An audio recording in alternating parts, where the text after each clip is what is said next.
In the world of rock climbing, where risk and reward are delicately balanced, climbers often speak of trust.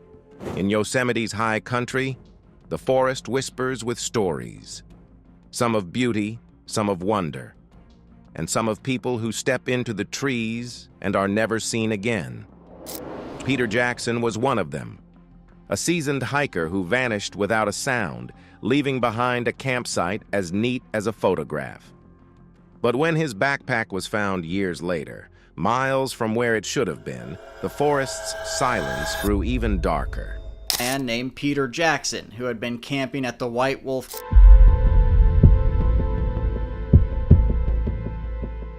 Jackson was 74 years old in September of 2016. His main interests included nature, hiking, and wildlife. One of those people was 74-year-old Peter Jackson. On September 17, 2016, he sent a short, almost forgettable text message to his son. "On my way to Yosemite." No one knew it at the time, but those 4 words would be the last anyone would ever hear from him. Peter wasn't just any casual visitor. He was a disciplined outdoorsman, a veteran hiker with decades of experience in America's wilderness. Friends described him as methodical and cautious, the kind of man who never strayed from a planned route, never took unnecessary risks, and never once failed to return when expected. When Peter Jackson rolled into Yosemite's White Wolf campground that September day, everything appeared routine. White Wolf sits at 8,000 feet, remote and quiet, surrounded by lodgepole pines and white firs. He checked into site number 58, paying for 5 nights through September 21st. His car, a neat, well-maintained sedan, was parked exactly where it should be. His tent stood with military precision, gear neatly organized inside. Everything was in order, exactly as you'd expect from a man like him. Everything, except Peter himself.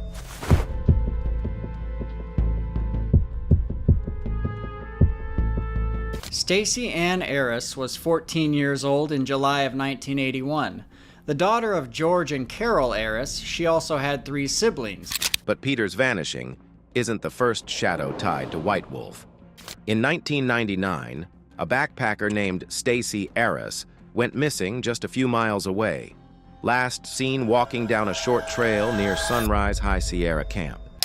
Michael Fisery was a 51-year-old experienced hiker from Southern California who disappeared on June 15, 2005, when he embarked on a solo hike near the Hetch Hetchy Reservoir.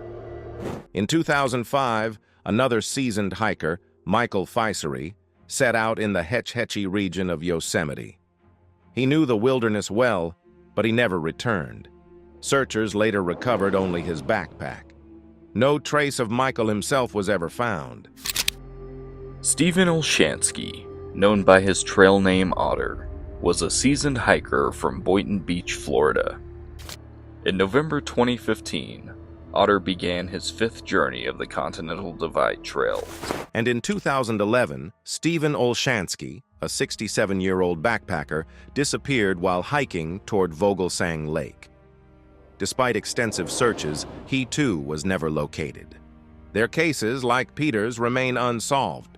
White Wolf and the areas around it have quietly gathered a reputation beautiful by day, but hiding mysteries that never yield to searchers. So when rangers found Peter's campsite standing silent, his car still waiting, and his belongings perfectly arranged, it wasn't just another missing person report. It was another chilling echo in a pattern that Yosemite has carried for decades. If the NPS website said the backpack was found, then they are sure that it is accurate, and any records they may have about it are not for my eyes. Fair enough. For nearly 3 years, Peter's case remained cold. Then, in August 2019, a trail crew stumbled upon a weathered royal blue backpack hidden under a fallen tree in Ackerson Meadow, over 7 miles from White Wolf. It was confirmed as Peter's by serial numbers and wear marks. The location baffled investigators. This was far beyond Peter's typical range. To reach it would require a 10-mile trek across difficult terrain, something he never attempted on casual hikes. Even stranger, Ackerson Meadow had only been added to Yosemite National Park in September 2016, the very month Peter vanished. Was he curious to see the new land? Or was something else pulling him off his well-worn path? Inside the pack, a half-empty water bottle, a weathered map, a bit of trail gear. Nothing that explained why its owner never returned. And once again, the wilderness fell silent. When rangers realized Peter hadn't returned, the alarm went up quickly. What followed was one of Yosemite's largest search operations in recent memory. Over 50 personnel from multiple agencies poured into the backcountry, scouring nearly 50 square miles of rugged terrain. Helicopters equipped with infrared scanned the tree canopy from above. Ground crews rappelled into ravines so steep they hadn't seen footprints in decades. Search dogs tracked faint scent trails, only for them to evaporate into the wilderness as if Peter had simply vanished into thin air. For almost 2 weeks, searchers pushed deeper into the forest, chasing the hope that Peter might still be alive. But no broken branches, no scraps of clothing, not even a footprint was found. His royal blue day pack was gone, and so was he. And yet, this chilling silence wasn't new to Yosemite. In 1986, 20-year-old Charles McCullough disappeared near Tuolumne Meadows. Years later, only a few fragments of clothing and bones were discovered deep in a gully, just enough to remind everyone that the park sometimes gives back pieces, but never the whole story. By October 2nd, storms rolled in and temperatures plummeted. The case was downgraded to limited continuous status, a cold, bureaucratic phrase meaning the active search was over. For Peter's family, the truth hit hard. He was now one of Yosemite's missing.